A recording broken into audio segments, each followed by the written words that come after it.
Today we're going to look at a key issue for companies, and that's how do you combine internal and external resources.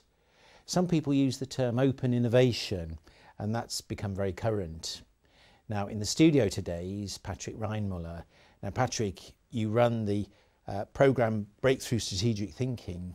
Is this breakthrough strategic thinking? Well, I think that it can lead to breakthrough strategic thinking if you conceptualize innovation in three key terms: creating variety, selection, and retention, evolutionary terms. Then open innovation or external resources are useful to create variety, to select, and to retain. So it can support all the three main phases of the evolutionary process that leads to great breakthroughs.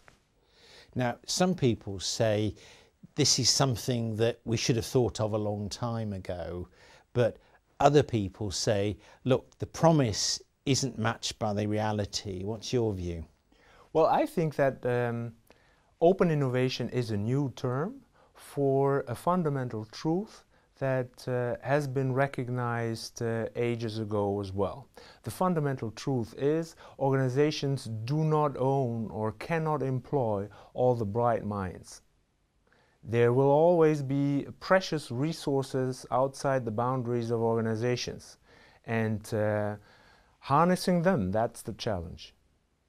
So let's have a look at some of these challenges. I know organisations like Procter & Gamble, for example, have made a huge success of it, but they say, and a number of organisations that have made it work, then there's some fundamental things that need to change in an organisation.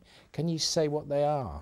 Well, let's stay with this framework of variation, selection, and retention. If you use external resources to create, let's say, ideas, then the organization needs to be open enough to accept ideas that come from outside, and that's very hard to do. Particularly, I guess, with a mindset that says, we're the greatest, we've got ideas, we invent the ideas. I've seen many an organization where that mindset, even if not explicitly expressed, was clearly palpable when you walk down the hallway. So accepting ideas that come from outside is really hard. But think of all these great ideas that have been hatched inside of fantastic organizations that were repelled by the organizational culture and the existing structures and systems. People left, took their ideas with them, and created wonderful businesses.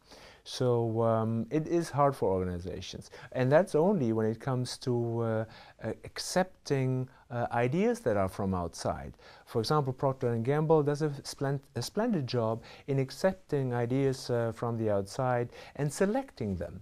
But what if you use external resources to select the greatest ideas? That is again an even more challenging attempt to use external resources for innovation, because you give away part of the control about what your innovation will be about. That doesn't seem to make sense at all. But if you think about a bunch of middle-aged guys like us trying to develop something for teenagers today, should we decide what ideas are cool or not cool? Or would it not be much more useful to have teenagers make a selection on what is cool and what's not cool? So having external resources, external experts, external lead users make the decision on what the organization should use its resources for is challenging, but very, very promising. In a couple of examples, that is happening. You have quite some movement around idea awards, where the ideas are evaluated by the general public. You use the general public to select ideas that have come from the general public. When I first came across this phenomenon that was in the 90s in Japan, I was really amazed how vibrant the manga culture in Japan was. Actually, that's a case in our new book where we elaborate on this a little bit. How vibrant the culture was, because the manga artists were generated out of the most passionate consumers or readers, who would then go home and start draw their own mangas, would send their own mangas to the publishing houses that then would exhibit those and let them be selected by passionate readers. So it was a wonderful self-reinforcing open system.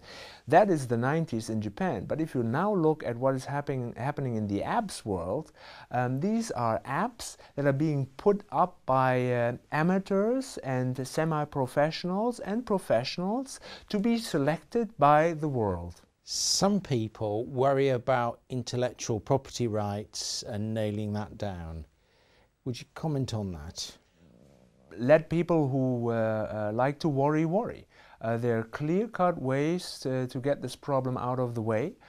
If the rules are transparent from the start, who owns the property right? If that is made expressly clear from the start, there shouldn't be any problem. And the models differ a lot. People who send in ideas are passionate about the ideas and not necessarily in the game of making money with them. And so for them it might not even be relevant to own what they send in. For others it may be more important, and if they have a contract that allows them to feel secure in a stable institutional environment, the better. There are different ways to handle this problem, and each of these is appropriate under different circumstances, but overall I think it is well manageable. Patrick, thank you very much. Thank you.